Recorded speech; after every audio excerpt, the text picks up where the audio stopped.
شروع کرتا ہوں اللہ کے ببرکت نام سے جو بڑا مہربان اور نہایت رحم کرنے والا ہے۔ اگر اذان دینے کی اتنی ہی فضیلت ہے تو کیوں حضور اکرم سرور کائنات صلی اللہ علیہ وآلہ وسلم نے خود کبھی اذان نہیں دی؟ حضور اکرم صلی اللہ علیہ وآلہ وسلم نے اذان دینے کے لیے کیوں ایک مؤذن کو مقرر کیا؟ ویڈیو میں آگے بڑھنے سے پہلے آپ کو یہ بتاتے ہیں کہ اذان دینے والے مؤذن کی کتنی فضیلت ہے، پھر آپ کو تفصیل سے بتائیں گے کہ حضور اکرم صلی اللہ علیہ وآلہ وسلم خود کبھی اذان کیوں نہیں دی۔ اذان اسلام کا شعار ہے، اس کی اہمیت اور عظمت مسلم ہے، اور مؤذن کا بھی بہت اونچا مقام ہے۔ احادیث میں مؤذن کی فضیلت کے سلسلے میں بہت ساری روایات وارد ہیں، چند روایات ملاحظہ ہوں۔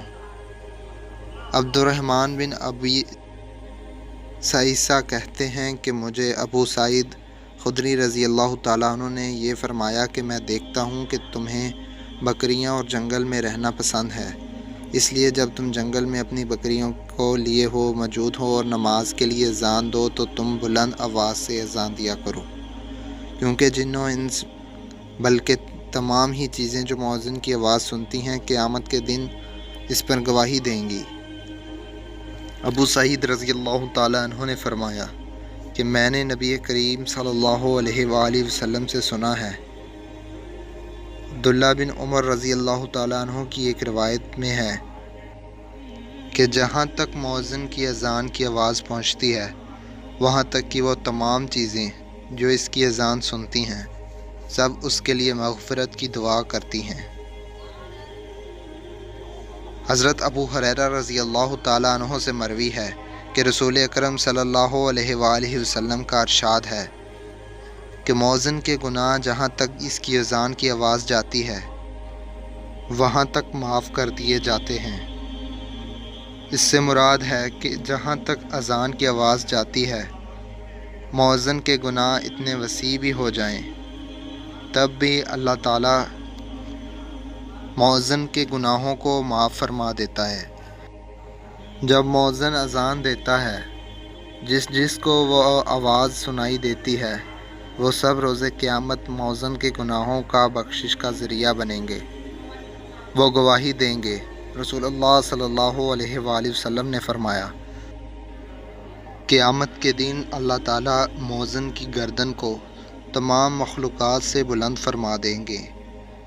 مطلب یہ کہ اللہ تعالیٰ مؤذن کو قیامت کے دن بہت اونچا مقام عطا کریں گے۔ عبداللہ بن عباس رضی اللہ تعالیٰ عنہ سے روایت ہے کہ رسول اللہ صلی اللہ علیہ وآلہ وسلم نے فرمایا، جو شخص ثواب کی امید رکھتے ہوئے 7 سال تک اذان دے تو اس کے لیے جہنم سے خلاصی لکھی جاتی ہے۔ حضرت براء بن عازب رضی اللہ تعالیٰ عنہ سے مروی ہے کہ نبی کریم صلی اللہ علیہ وآلہ وسلم نے ارشاد فرمایا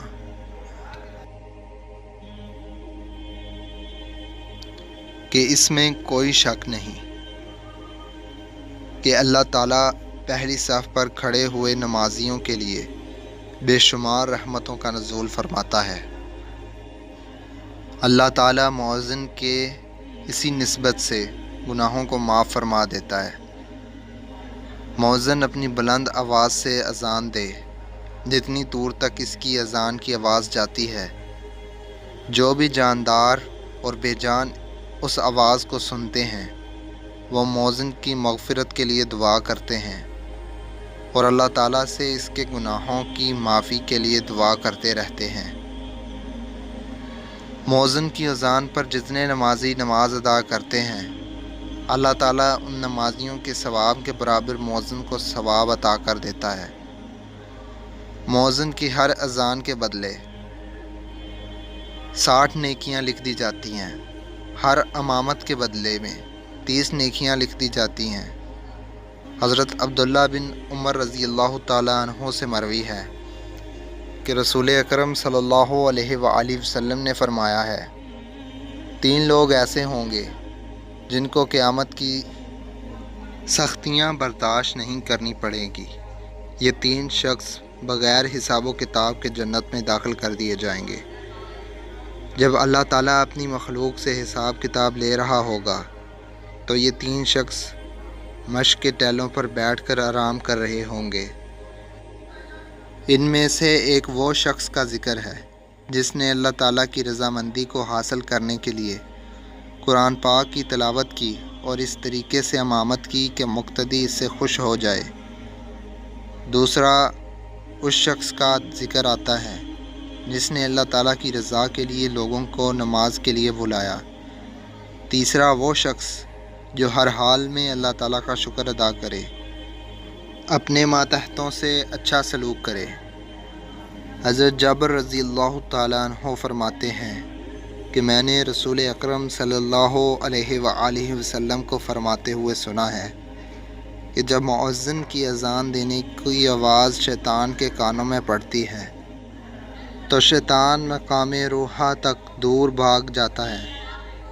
حضرت سلمان فرماتے ہیں کہ میں حضرت جابر رضی اللہ تعالیٰ عنہ سے مقام روحہ کے بارے میں دریافت کیا تو انہوں نے فرمایا کہ مقام روحہ مدینے سے 36 میل کی دوری پر واقع ہے۔ حضرت ابو ہریرہ رضی اللہ تعالیٰ عنہ نے فرمایا کہ میں نے رسول خدا صلی اللہ علیہ وآلہ وسلم کو فرماتے ہوئے سنا ہے کہ جب مؤذن نمازیوں کو بلانے کے لیے اذان دیتا ہے تو اذان کی آواز کان میں پڑتے ہی شیطان دم دبا کر بھاگ جاتا ہے تاکہ وہ اذان کو نہ سنے۔ جب اذان ختم ہو جاتی ہے تو شیطان واپس اپنے ٹھکانے پر آ جاتا ہے۔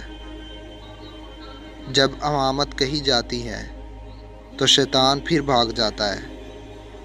جب امامت ختم ہو جاتی ہے تو شیطان پھر واپس آ جاتا ہے تاکہ نمازیوں کے دل میں وسوسہ ڈالے۔ نمازیوں کو نماز سے بہکانے کے لیے ہر کوشش کرتا ہے۔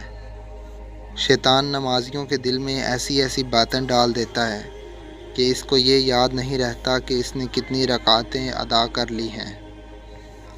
حضرت ابو ہریرہ رضی اللہ تعالیٰ عنہ سے مروی ہے کہ نبی کریم صلی اللہ علیہ وآلہ وسلم نے فرمایا ہے کہ اگر لوگوں کو اذان اور پہلی صف میں کھڑے ہو کر نماز ادا کرنے کا ثواب کے بارے میں معلوم ہو جاتا تو نمازیوں نے پہلی صف پر کھڑے ہونے کے لیے قرہ اندازی کیا کرنی تھی۔ حضرت ابو ہریرہ رضی اللہ تعالیٰ عنہ سے مروی ہے کہ ہم نبی اکرم صلی اللہ علیہ وآلہ وسلم کے ہمراہ تھے۔ مؤذن حضرت بلال اذان دینے کے لیے کھڑے ہوئے۔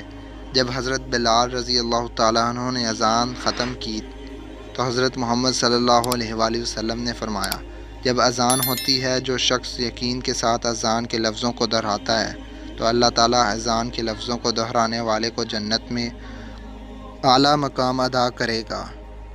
حضرت عبداللہ بن عمر فرماتے ہیں ایک شخص رسول اکرم صلی اللہ علیہ وآلہ وسلم سے کہنے لگا، اے اللہ کے نبی صلی اللہ علیہ وآلہ وسلم، اذان پڑھنے والے ہم سے زیادہ ثواب حاصل کر لیے ہیں، کیا کوئی ایسا عمل ہے کہ ہم کو بھی اذان دینے والی فضیلت حاصل ہو سکے؟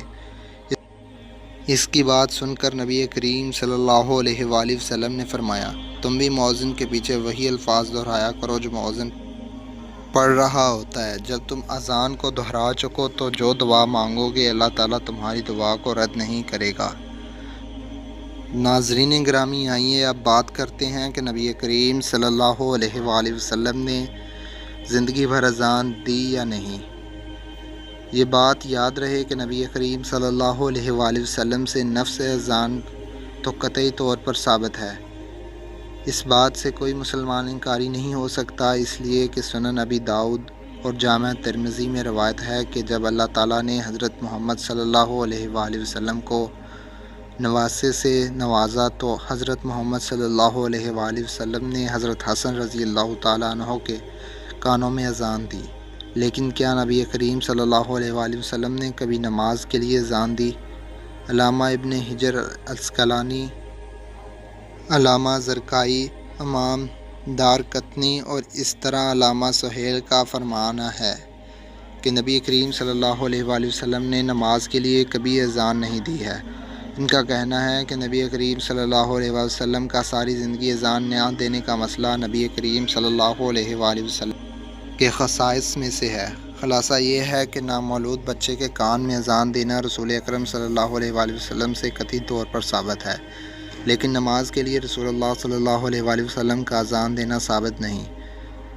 علماء کرام نے حضرت محمد صلی اللہ علیہ وآلہ وسلم کی اذان نہ دینے کی وجہ یہ لکھی ہے کہ حضور اکرم صلی اللہ علیہ وآلہ وسلم کبھی نماز کے لیے اذان دیتے تو پھر آپ کے خلفاء اور بعد میں آنے والے اماموں کو بھی خود نماز کے لیے اذان دینا پڑتی، چونکہ آپ صلی اللہ علیہ وآلہ وسلم کو منصب رسالت اور احکامات شرعیہ مثلاً کفار سے قتال، لوگوں کے درمیان فیصلہ وغیرہ اس سے بڑی ذمہ داری انجام دینی تھی جو اذان سے زیادہ اہم اور ضروری تھی۔